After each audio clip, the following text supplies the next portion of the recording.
ሰላም ጤና ይስጥልን ውድ ተመልካቾቻችን፣ የሳምንቱ ወሬዎች ሰዓቱ ደርሶ ተጀምሯል። አብራችሁን እንድትሆኑ ግብዣችን ነው። በሳምንቱ ወሬዎች ከሀገር ቤትና ከዓለም አቀፍ በሳምንቱ የተሰሙ የተለያዩ ጉዳዮችን ይዘናል። አብራችሁን እንድትሆኑ ግብዣችን ነው። ቴዎድሮስ ወርቁ አብሬያችሁ ቆያለሁ።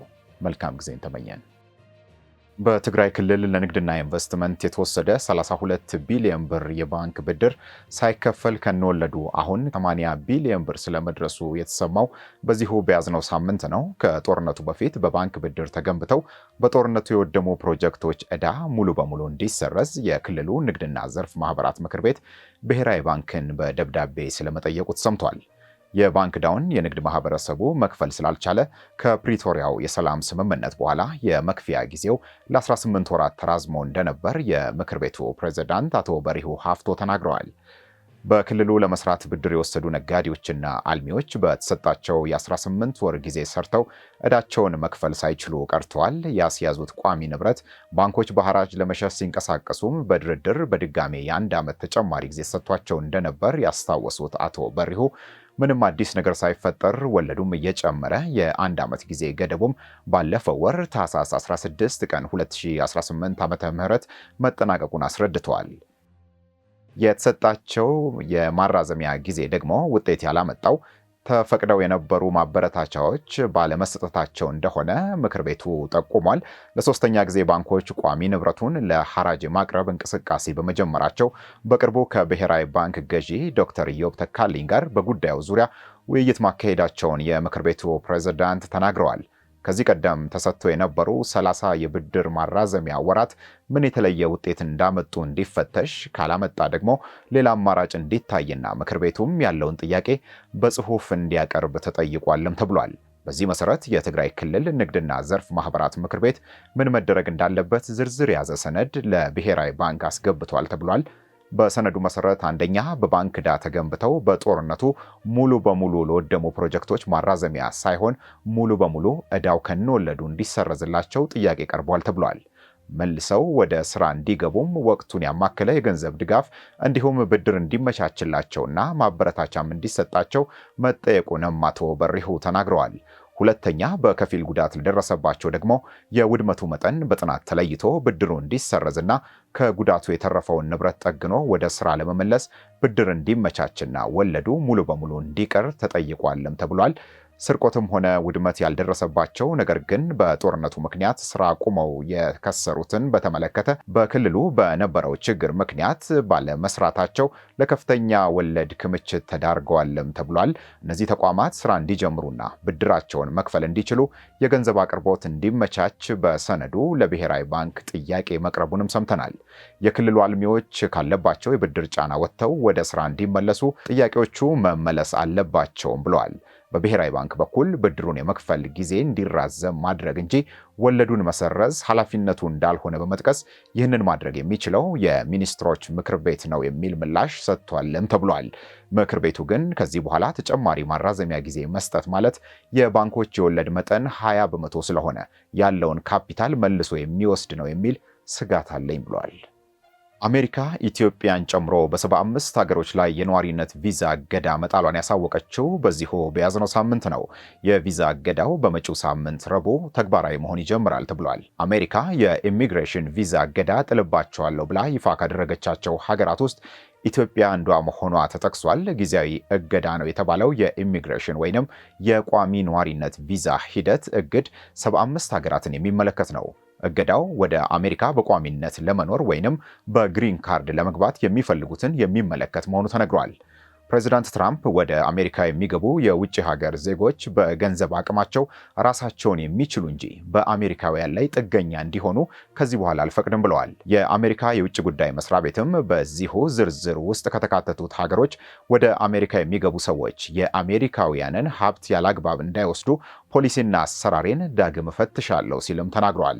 ለጊዜያዊ ቆይታ ማለትም ለጉብኝት፣ ለትምህርትና ለጊዜያዊ ስራ የሚጓዙት ግን ክልከላው አይመለከታቸውም ተብሏል። የአሜሪካ የውጭ ጉዳይ መስሪያ ቤት ባወጣው መረጃ እንዳለው አሜሪካ ከገቡ በኋላ የመንግስት ጥገኛ እየሆኑ ያሉትም በመለየት የኢሚግሬሽን ቪዛ ሂደት ላይ ክለሳ እየተደረገ ነው። በተመሳሳይ ሁኔታ የፕሬዚዳንት ትራምፕ አስተዳደር ስራ ከጀመረ አንስቶ ከ100 ሺህ በላይ ቪዛ እገዳ ተጥሏልም ተብሏል። ከኢትዮጵያ ባሻገር ናይጄሪያ፣ ሶማሊያ፣ ሱዳን፣ ግብፅና ሌሎችም የአፍሪካ ሀገሮች አሜሪካ የቪዛ እገዳ ካደረገችባቸው ሀገሮች ውስጥ መሆናቸውም ተጠቅሷል። የትራምፕ አስተዳደር ወደ ስልጣን ከመጣ በኋላ እስካሁን በወሰዳቸው የቪዛ ክልከላ እርምጃዎች ውስጥ 44 የአፍሪካ ሀገራት የተካተቱ ሲሆን ከክልከላዎቹ እስካሁን ነፃ መሆን የቻሉት 10 የአፍሪካ ሀገሮች ብቻ ናቸው። እነሱም ቦትስዋና፣ ኮሞሮስ፣ ጅቡቲ፣ ኢስዋቲኒ፣ ኬንያ፣ ማዳጋስካር፣ ሞሪሺየስ፣ ናሚቢያ፣ ሲሼልስ እና ደቡብ አፍሪካ ብቻ መሆናቸው ተነግሯል። በሌላ መረጃ በኢትዮጵያ የአሜሪካ አምባሳደር ኤርቪን ማሲንጋ በሁመራ ጉብኝት በማድረግ በኤምባሲው በኩል በአካባቢው ስላለው ሁኔታ መግለጫ ያወጡትም በዚሁ በያዝነው ሳምንት ነው። አምባሳደር ማሲንጋ ከሁመራ ጉብኝታቸው ተከትሎ በአካባቢው በመሰረተ ልማት ላይ የደረሰው ውድመት ከፍተኛ መሆኑን ገልጸው አስቸኳይ ድጋፍ እንደሚያስፈልግ አብራርተዋል። ሁሉም ወገን ከፖለቲካ ፍላጎቱ በላይ የሕዝቡን የሰላም ነገር ማስቀደም እንዳለበትም ገልጸዋል። ቀጣይ ታፈንታውም በትክክለኛው ጊዜ በህዝቡ የሚወሰን መሆን አለበት ብለዋል። አካባቢውን በተመለከተ ሲናገሩ የአሜሪካ መንግስትም በኢትዮጵያ መንግስት የሚመራውንና በተባበሩት መንግስታት የሚደገፈውን ዓለም አቀፍ እገዛ የማድረግ ተልዕኮ ይደግፋልን ብለዋል። በአካባቢው በመሰረተ ልማት ላይ የደረሰው ጉዳት የጤና አገልግሎትን አስተጓጉሏል። ሌሎች መሰረታዊ የተባሉ አገልግሎቶችንም በቦታው ያሉ ነዋሪዎች እንዳያገኙ አድርጓቸዋልን ብለዋል። የጋራ መኖሪያ ቤት ቋት ውስጥ መኖር አለመኖራችሁን አረጋግጡ እየተባለ በማህበራዊ ሚዲያ የሚሰራጨው መረጃ የተሳሳተ ነው ሲል የቤቶች ልማትና አስተዳደር ተናገረ። ለ20/80 እና 40/60 የጋራ መኖሪያ ቤት የተመዘገቡና እጣ ያልወጣላቸው አካውንታቸው ንቁ ማድረግ አለባቸው የሚል መረጃ በማሰራጨት ብዙዎች እስጢፋኖስ አካባቢ ወደሚገኘው የቤቶች ልማትና አስተዳደር ሲመላለሱ ታይተዋል። በ1997 እና 2005 ዓመተ ምህረት የጋራ መኖሪያ ቤት እጣ እየተጠባበቁ ያሉ ተመዝጋቢዎች በምዝገባ ቋት ውስጥ መኖራቸውን ካላረጋገጡና አካውንታቸውን ንቁ ካላደረጉ በእጣ ውስጥ አይካተቱም የሚል መረጃ የከተማው ወሬ ሆኖ ሰንብቷል። የአዲስ አበባ ከተማ የቤቶች ልማት አስተዳደር ይፋ ባደረገው ደብዳቤ ግን ይህ መረጃ የተሳሳተና ብዙ ሕዝብም ወደ ተቋሙ እንዲሄድ ያደረገ ነው። ይህ ተመዝጋቢውን ላልተገባ ምልልስና ሰልፍ ዳርጓልን ብሏል ተቋሙ።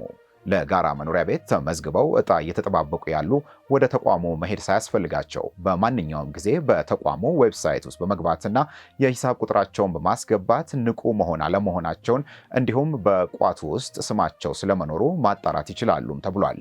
ቆጣቢዎች በየጊዜው በማህበራዊ ሚዲያ ከሚሰራጭ የተሳሳተ መረጃ ተጠበቁ ያለው ተቋሙ የሚጠበቅባችሁን ገንዘብም መቆጠባችሁን ቀጥሉ ብሏል። የሂሳብ ቁጥራችሁ ንቁ መሆኑን በቀላሉ በተንቀሳቃሽ ስልካችሁ ወይንም በኮምፒውተር ለመመልከት በዌብሳይቱ aahdav.et/saving ብላችሁ መመልከት እንደምትችሉም ተናግሯል። በቅርቡ የቤቶች ልማትና አስተዳደር የሥራ ኃላፊ በ20/80 እና በ40/60 የጋራ መኖሪያ ቤት ፕሮግራም በ1997 እና 2005 ዓ.ም ተመዝግበው ዕጣ እየተጠባበቁ ያሉ ተመዝጋቢዎች በከተማው በተለያየ ፕሮግራም እየተገነቡ ባሉ ቤቶች ይስተናገዳሉ የሚል መረጃን መስጠታቸው ይታወሳል። ጤፍ እንጀራ ብቻ መሆኑ ቀርቶ ወተትም ሆነው የዓለምን ገበያ ስለመቀላቀሉ ተሰምቷል። በዓለም የመጀመሪያ የሆነ የጤፍ ወተት በኢትዮጵያዊ ድርጅት በእንግሊዝ ሀገር ተመዝግቦ ገበያውን ስለመቀላቀሉ ተሰምቷል። ኦሪጂናል ቴፍሌ በተባለ ተቋም ቴፍሌ የሚል መጠሪያን ይዞ ወደ ገበያው የገባው የጤፍ ወተት ልክ እንደ አልመንድና አኩሪ አተር ወተት ሁሉ ከእጽዋት የተሰራ የወተት ምርት ሆኖ ተመዝግቧል። በለንደን በሚገኘው የኢትዮጵያ ኤምባሲ በተሰናዳ ዝግጅት የጤፍ ወተት በዓለም የመጀመሪያ ምርት ሆኖ መመዝገቡ ይፋ ተደርጓል። አቶ ዮሴፍ ብርሃኔ ኑሯቸው በእንግሊዝ ሀገር ሲሆን ከጤፍ የተሰራ ወተትን አምራች ኩባንያው መስራችና ዋና ዳይሬክተር ናቸው። አቶ ዮሴፍ ከእጽዋት ምርት የሚገኝ ወተት በዓለም ዙሪያ እያደገ የመጣና ትልቅ ገንዘብ የሚገላበጥበት ቢዝነስ መሆኑን ተናግረዋል። በእንግሊዝ ሀገር ብቻ በ5 ዓመት ጊዜ ውስጥ $1.3 ቢሊዮን የሚገላበጥበት በዓለም ዙሪያም በዚሁ ኢንዱስትሪው የሚኖረው አቅም ከ75 እስከ $100 ቢሊዮን የሚደርስበት ትልቅ የገበያ መስክ መሆኑን አብራርተዋል። ጤፍም ወተት በመሆን ለመጀመሪያ ጊዜ ከእጽዋት የሚገኝ የወተት ምርት ዝርዝር ውስጥ ተካቷልም ብሏል። ድርጅቱ ምርቱን ከኢትዮጵያ ገበሬዎች ጤፍን በመውሰድ በእንግሊዝ ሀገር ባለው ፋብሪካ እያመረተ መሆኑንም ነግረውናል። ወደፊት ግን በኢትዮጵያ ፋብሪካውን በመትከል የተለያዩ ሌሎች ምርቶችንም በመጨመር የገልፍ ሀገራትና የአፍሪካን ገበያ የመቆጣጠር ፍላጎት እንዳለውም አቶ ዮሴፍ ተናግረዋል። በቅርብ ጊዜ ውስጥም የኢትዮጵያን ቡና ከጤፍ ወተት ጋር በመቀላቀል የተገኘ ሌላ ምርትን ይዘው ወደ ገበያው እንደሚገቡም ተናግረዋል። ከዚህኛው ስራ ጎን ለጎን ጤፍ የኢትዮጵያ ሀብትና ቅርስ ጭምር ስለሆነ በዓለም የጤፍ ባለቤት ሀገር ኢትዮጵያ መሆኗን ለማረጋገጥ ብዙ ጥረት እየተደረገ መሆኑንም አብራርተዋል። ከመንግስት ጀምሮ በሀገር ውስጥና በአውሮፓ እንዲሁም በአሜሪካ ያሉ የህግ ሰዎች ሁሉ በአንድ ላይ ተሰባስበው ይህንኑ ሂደት ለማሳካት በጋራ መስራት እንደሚገባቸው አስረድተዋል። ተፍሌ የሚል መጠሪያ የተሰጠው በዓለም የመጀመሪያው የጤፍ ወተት በእንግሊዝና በሌሎችም የአውሮፓ ሀገሮች ገበያ መግባት የጀመረ ሲሆን በቅርብ ጊዜ ውስጥ ወደ ኢትዮጵያ ገበያም ይመጣል ብለዋል። ውድ ተመልካቾቻችን የሳምንቱ ወሬዎችን እየተከታተላችሁ ነው። አብራችሁን እንድትሆኑ ግብዣችን ነው። ከዓለም አቀፍ የተሰሙ አንድ ሁለት መረጃዎችን ደግሞ እነግራችኋለን። የቬኔዙዌላ የኖቤል የሰላም ሽልማት አሸናፊ የተቃውሞ መሪዋ ማሪያ ኮሪና ማቻዶ ከአሜሪካው ፕሬዝዳንት ዶናልድ ትራምፕ ጋር በዋይት ሃውስ የገጽ ለገጽ ንግግር ስለማድረጋቸው ተሰምቷል። ማቻዶ ከትራምፕ ጋር የገጽ ለገጽ ምክክር ያደረጉበትን የትናንትናዋን ዕለት ታሪካዊ ቀን ሲሉ መጥራታቸውን ቢቢሲ ጽፏል። ማሪያ ኮሪና ማቻዶ የተሰጣቸውን የኖቤል የሰላም ሽልማት ሜዳሊያ ለአሜሪካው ፕሬዝዳንት ዶናልድ ትራምፕ ማበርከታቸውም ተሰምቷል።